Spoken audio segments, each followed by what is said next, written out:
सुप्रभात छात्रों।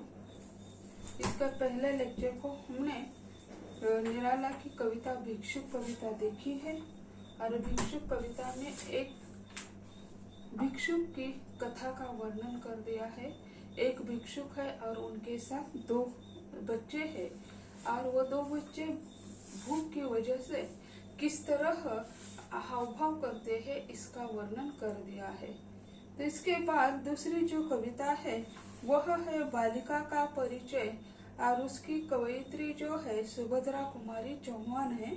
और सुभद्रा कुमारी चौहान जो है इनका जन्म 16 अगस्त 1904 में प्रयाग में हो गया है।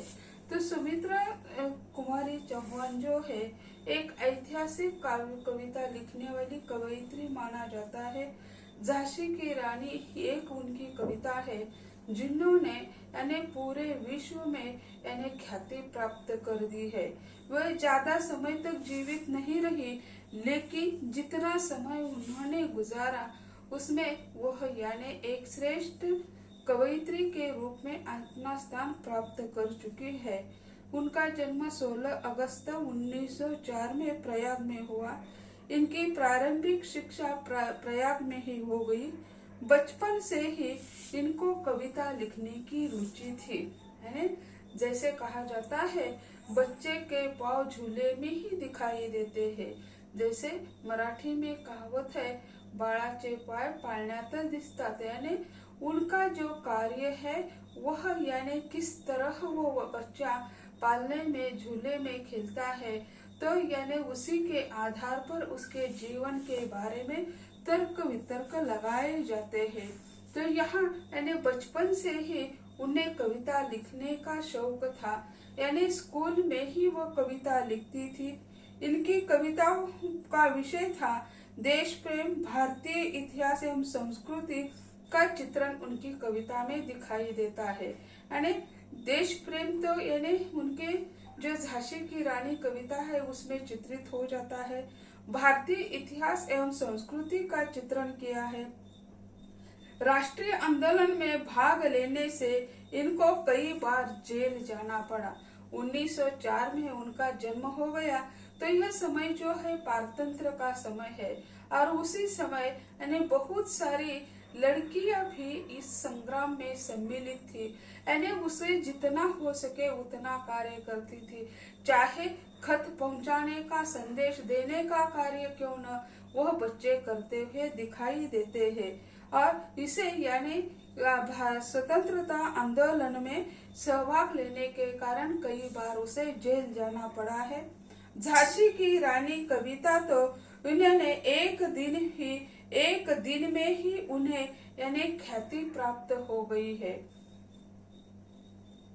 सुभद्रा जी की पति यानी जो है वह शिक्षा प्रेमी थे, इसी कारण शादी के बाद उसी समय बाल विवाह होते थे और बाल विवाह होने के बाद यानी उनके पति की शिक्षा के प्रति रुचि थी, इसी कारण उनके यानी विवाह के बाद भी उनकी पढ़ाई जारी रही है।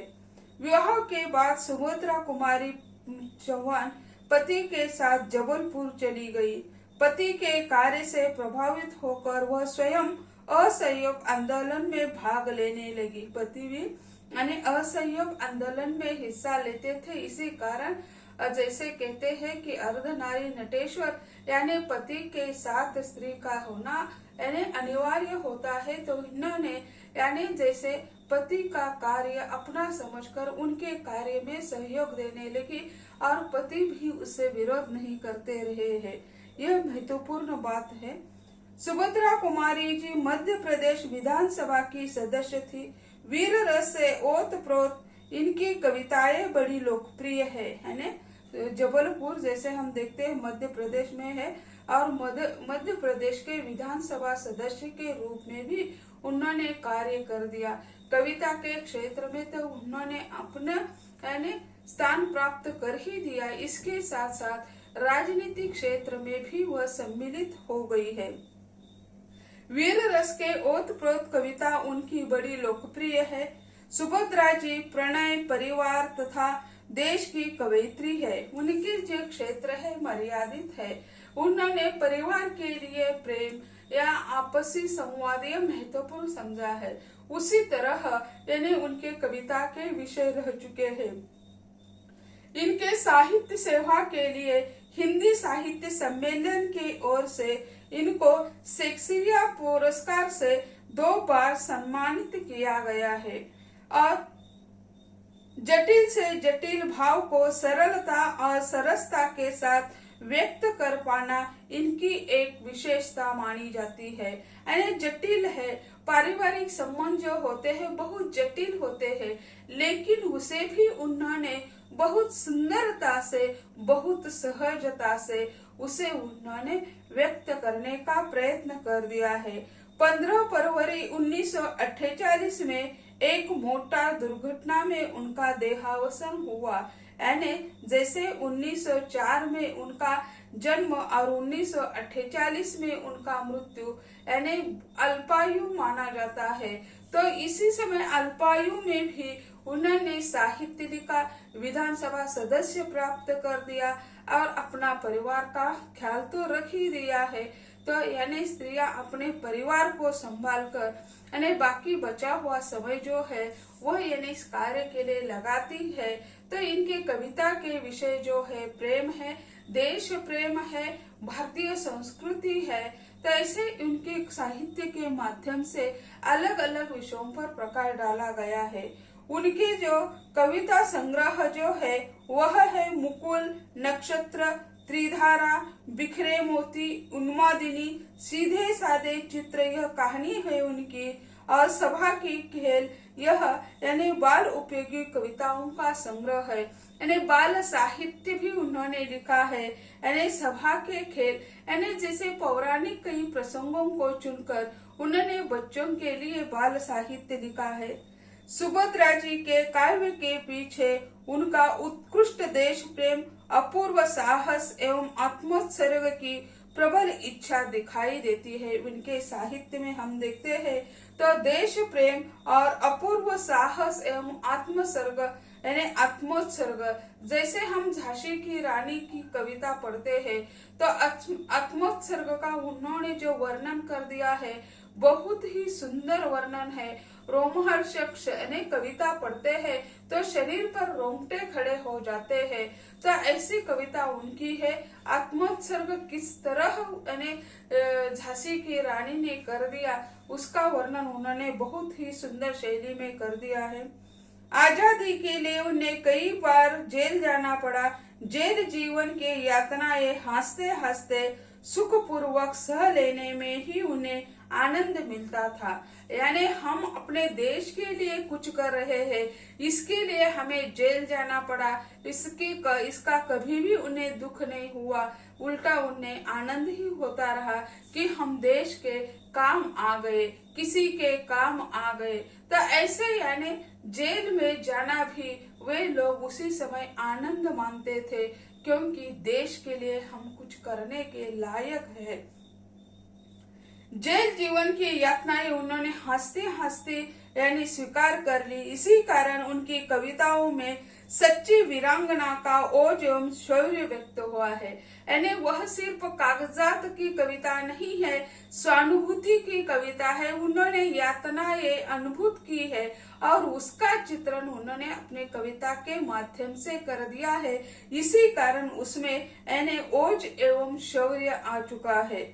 हिंदी काव्य क्षेत्र में वे एक ऐसी कवयित्री है जिन्होंने अपने कंठ की पुकार से लाखों भारतीय युवक युवतियों को स्वतंत्रता संग्राम में झोंकने की प्रेरणा दी है। यानी इसी प्रकार उन्होंने स्वयं उसे अनुभूत कर दिया जेल की यातनाएं, और इसी कारण उन्होंने अपनी कविता, उनका कंठ भी मधुर माना जाता है और वह स्वयं कविता तैयार करती थी और युवकों को, युवतियों को रण संग्राम में यानी कूदने के लिए प्रेरित करने के लिए वह स्वयं गीत गाती थी और इससे युवक और युवतियां यानी आनंद से रण संग्राम में सम्मिलित होती थी। यह कविता मुकुल काव्य संग्रह में संकलित है। बालिका का परिचय यह जो कविता है उनका मुकुल काव्य संग्रह जो है पहला काव्य संग्रह है, उसमें संकलित है। सुभद्रा कुमार चौहान जी बालिका का परिचय इस कविता में छोटी बालिका अपनी माता के लिए कितनी विशेष होती है इसका परिचय दिया है। यानी लड़की माता की प्रतिकृति होती है ऐसा माना जाता है और लड़का पिता का प्रतिकृति होता है ऐसा माना जाता है। तो ऐसे यानी यह परंपरागत यानी उसके डीएनए के माध्यम से यानी हमें यह गुण मिलते हैं और इसे हम कभी भूल नहीं सकते हैं। तो इसी कारण यानी उन्होंने अपने माँ से, वो बच्ची थी उसी समय किस तरह व्यवहार हो गया और जब एक स्त्री में परिवर्तित हो जाती है तो उसी समय वह अपने बच्चे के बारे में किस तरह सोचती है इसका चित्रण कर दिया है। आज पुरुष सत्ता व्यवस्था में कन्या भ्रूण हत्या अपने चरम पर पहुंच गई है। समाज में स्त्री पुरुष की मात्रा बढ़ रही है। यानी जैसे हम देखते उसी समय भी ये समस्या थी। 1948 का उनका अंत हो गया, उसके पहले की कविता लिखी गई है। यानी आज जब हम उसका विरोध करते हैं स्त्री भ्रूण हत्या का, उसी समय भी यह समस्या थी। यानी उसी समय भी यह तंत्र अवगत था क्या, यह भी प्रश्न मन में उत्पन्न हो जाता है।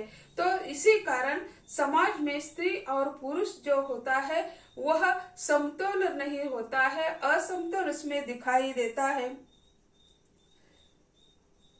समाज में स्त्री पुरुष की मात्रा बढ़ रही है, इसके लिए जरूरत है हमें एक व्यापक सुधार की जो बिल्कुल प्राथमिक स्तर से हो। हमें जरूरत है सबसे पहले लोगों को समझाने की एक औरत एक लड़की क्या होती है, और जिस दिन से ये बात लोगों को समझ में आ जाएगी शायद उसी दिन सिर्फ भारत में ही नहीं बल्कि दुनिया में लोगों का नजरिया जो है, स्त्रियों के प्रति देखने का नजरिया जो है वो बदल जाएगा। जैसे हम देखते हैं कि आज हमें मतदान का अधिकार मिलता है 18 साल पूरा होने के बाद।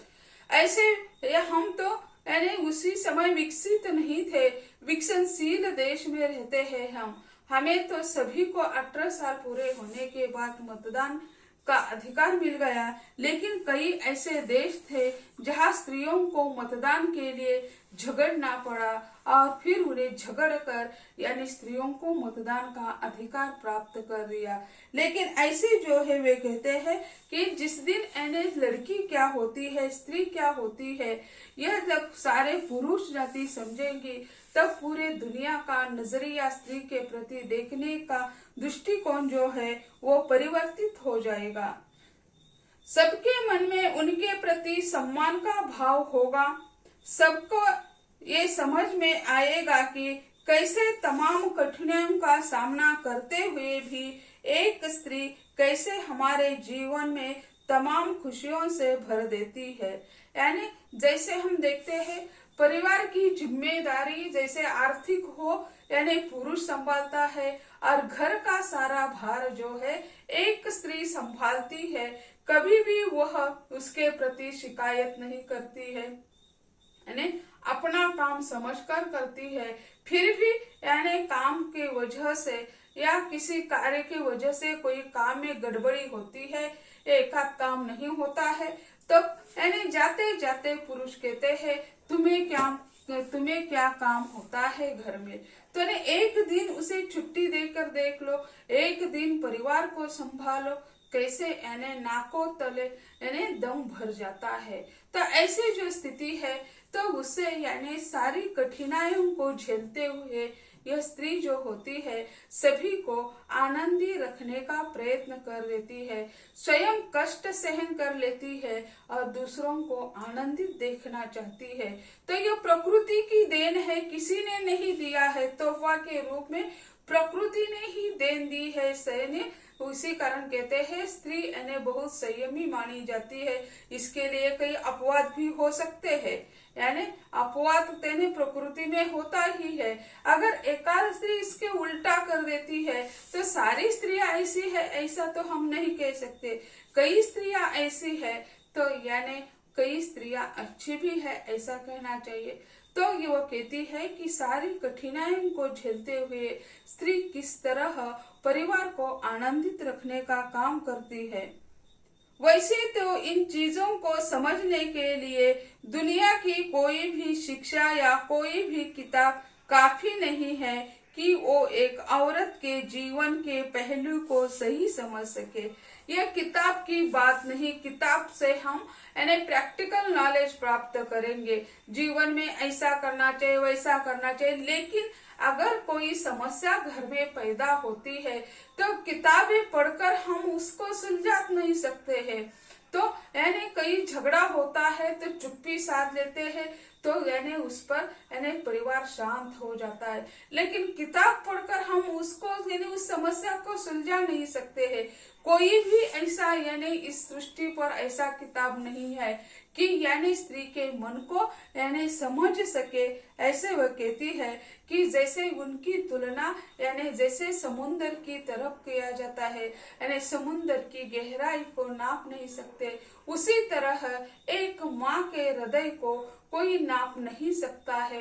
एक क्षण में परिवर्तित हो जाता है वह, सारी जिम्मेदारियां एक में ही अनेक व्यक्ति, एक में ही अनेक पहलू उसमें दिखाई देते हैं। तो ऐसे जो है तो यहाँ एक स्त्री किस तरह अपना काम करती है इसका चित्रण उन्होंने कर दिया है।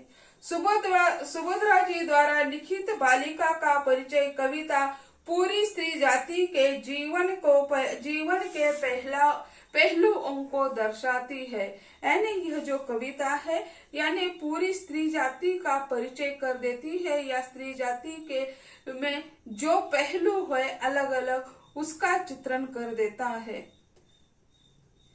कविता कहती है, यह मेरी गोदी की शोभा सुख सुहाग की है लाली, शाही शान भिखारिन की है मनोकामना मतवाली, दीप शिखा है अंधकार की घनी घटा की उजियाली, उषा है यह कमल भड़ंग की है पतझड़ की हरियाली, सुधा धार वह निरस दिल की मस्ती मगन तपस्वी की, जीवन ज्योति नष्ट नैनों की सच्ची लगन मनस्वी की, बीते हुए बालपन की यह क्रीड़ा पूर्ण वाटिका है, वही मचलना वही किलकना हंसती हुई नाटिका है, मेरा मंदिर मेरी मस्जिद काबा काशी यह मेरी, पूजा पाठ ध्यान जप तप है घट घट वासी यह मेरी, कृष्ण चंद की क्रीड़ाओं को अपने आंखों में देखो,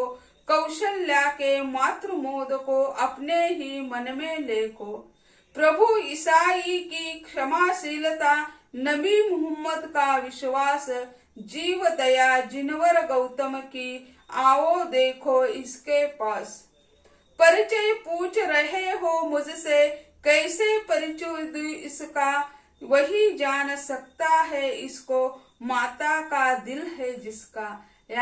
इसी कारण कहा जाता है कि जिस परिवार में एक लड़की है वह परिवार दो परिवारों को जोड़ देता है, वह विवाह के बाद दूसरे परिवार में जाती है तो उसका वही एक अलग रिश्ता और मायके एक अलग रिश्ता, दो परिवार जोड़ती है, दो परिवार में खुशी बांटती है। तो वह कहती है अंतिम पंक्ति में, कैसे मैं उसका परिचय दूं, वही माता का दिल है जिसका। माता अपने बच्चों का वर्णन कैसे कर सकता है, उसका वर्णन उसका गुणगान दूसरों ने करना चाहिए, अपने ही बच्चों का गुणगान आप करें वो अलग बात होती है। इसी कारण दूसरे लोगों ने कहना चाहिए बहुत बढ़िया बहुत अच्छा। वह वास्तविक रूप से लड़की के गुण विवाह के बाद ही दिखाई देते हैं। जब ससुराल में जाकर वो उसी के वातावरण में सम्मिलित हो जाती है, जैसे दूध में शक्कर मिल जाती है। तो ऐसा वर्णन उसमें कर दिया। वो कहती है, वह मेरी गोदी की शोभा सुख सुहाग की है लाली, शाही शान भिखारिन की है मनोकामना मतवाली। जैसे वह पहली बेटी जो है वह कहती है यह मेरी गोदी की शोभा है, जन्म लेने के बाद पता चला कि वह लड़का है या लड़की, तो इसी कारण वह कहती है कि मेरी गोदी की वह शोभा है, वह मेरी शोभा है और सुख सुहाग की है लाली, जैसे हम मानते हैं, यानी सुहाग, यानी भारतीय संस्कृति में जब तक पति जीवित होता है तब सुहागन माना जाता है स्त्री को, और उसके बाद जैसे हम मानते हैं स्त्रियों को उसी समय तो कोई महत्वपूर्ण स्थान नहीं था, यानी लेकिन आज जैसे हम देखते हैं यानी समाज में काफी परिवर्तन आ चुका है। तो यानी पति के निधन के बाद स्त्रियां यानी आत्मनिर्भर होती हुई दिखाई देती है। उसी समय यानी पति की आयु ज्यादा होती थी और पत्नी की आयु कम होती थी, इसी कारण पति पहले चले जाते थे, लेकिन परिवार की जिम्मेदारी निभाना उनका कार्य होता था, वह संभालती थी। यानी कैसे भी हो, समाज कैसा हो, लेकिन परिवार तो उनका है, परिवार की देखभाल तो करनी चाहिए। तो ऐसे जो है वो कहती है कि सुख सुहाग है लाली, वह मेरी सुहाग है, और शाही शान भिकारिन की है मनोकामना मतवाली। शाही शान भिकारिन है, कैसे भी हो बच्चे यानी माता पिता भिखारी हो, फिर भी वह अपने बच्चों का लालन पालन उन्हें जैसे शक्य हो, उन्हें जैसा हो उसी तरह करते हुए दिखाई देते। आज अखबारों में हम अनेक उदाहरण, अनेक विज्ञापन पढ़ते हैं कि ऐसे ऐसे हो गया। हम एक बड़े होटल में खाने के लिए चले गए थे और एक पिताजी अपने बच्ची को यानी उनका जैसे हम मानते हैं आज के युग में हम हमारा जन्म दिवस मनाते हैं तो बड़े बड़े होटल में जाकर खाना खाते हैं, कोई पार्टियों का आयोजन करते हैं। तो ऐसे जो है तो वही कर रहे थे, और उसी समय अपनी जो छोटी बच्ची है उसे होटल में खाना खिलाने ले आ जाते हैं, और वे बच्ची को ही सिर्फ खिलाते हैं और स्वयं चुप बैठ जाते हैं, क्योंकि उसके लिए पैसा खर्च करना उनके बस की बात नहीं है। लेकिन उसी समय उसके पिताजी को किसी का फोन आ जाता है और दूसरे टेबल पर बैठा हुआ आदमी सुनता है, अरे वो कहता है अकेले बेटी को खिला रहा है, आके आप ऐसा ही बैठा हुआ है पानी पीकर, और वो उस फोन पर बोलता है अरे आज मेरी बेटी का जन्म दिवस है, उसे होटल में खाना खाना था, मैं उसे लेकर आ गया हूँ, वो खा रही है। तो वो कहता है कि आप क्यों नहीं खा रहे? तो वो कहता है, उसे ही फोन पर जवाब देता है, अरे ये क्या हम सभी मिलकर होटल का खाना खाए, ये क्या हमारे बस की बात है? तो सुनने वाला पास के टेबल पर बैठा हुआ उसका हृदय पिघल जाता है, अरे ये कैसी बात है कि यानी बच्ची को खिला रहा है और आप खाली पेट रह गया है, और फिर वह अपना पैसा बिल दे देता है और फिर यानी उनके टेबल का भी बिल देता है, और जो लड़की खाना खा रही थी वो डोसा, तो वो कहता है कि और एक डोसा उस टेबल पर भेज दो और सभी का बिल वापस यानी आज माफ है। तो वो कहता है ऐसा कैसा? तो वो उसे काउंटर पर बताता है ये बात है कि उस बेटी का जन्म दिवस है, वो मनाने के लिए इधर आया है और पैसा नहीं, इसी कारण वह बैठ गया है, कुछ खाता नहीं है। तो उन्हें बता देना कि आपकी बेटी का जन्म दिवस है, इसके लिए आज हम आपको मुफ्त में खाना दे रहे हैं। तो ऐसे जो है, और उसी समय वो यानी थाली सजाकर उनके सामने रख देता है। तो वो कहता है कि हमने एक ही डोसे का ऑर्डर दिया था, आप दो क्यों दे रहे हैं? तो वो कहता है कि आपकी बेटी का जन्म दिवस है, तो जिन लड़कियों का जन्म दिवस होते हुए खाने पे यहाँ आते हैं तो हमें उसी दिन मुफ्त में खाना खिलाते। तो वो कहता है मैं तो यहाँ नहीं खा सकता, उसे पैक करके दे दीजिए, मेरी पत्नी घर में भूखी है, हम दोनों मिलकर खा लेंगे। तो ऐसे जो है ऐसे कई प्रसंग इसमें आते हैं। तो वो कहती है शाही शान भिखारिन की है, यानी कैसे भी हो लेकिन वह मेरी बेटी है। तो ऐसे यहाँ एक लड़की का चित्रण यानी सुभद्रा कुमार चौधरी जी ने करने का प्रयत्न कर दिया है। धन्यवाद। आज यही ठहरते हैं।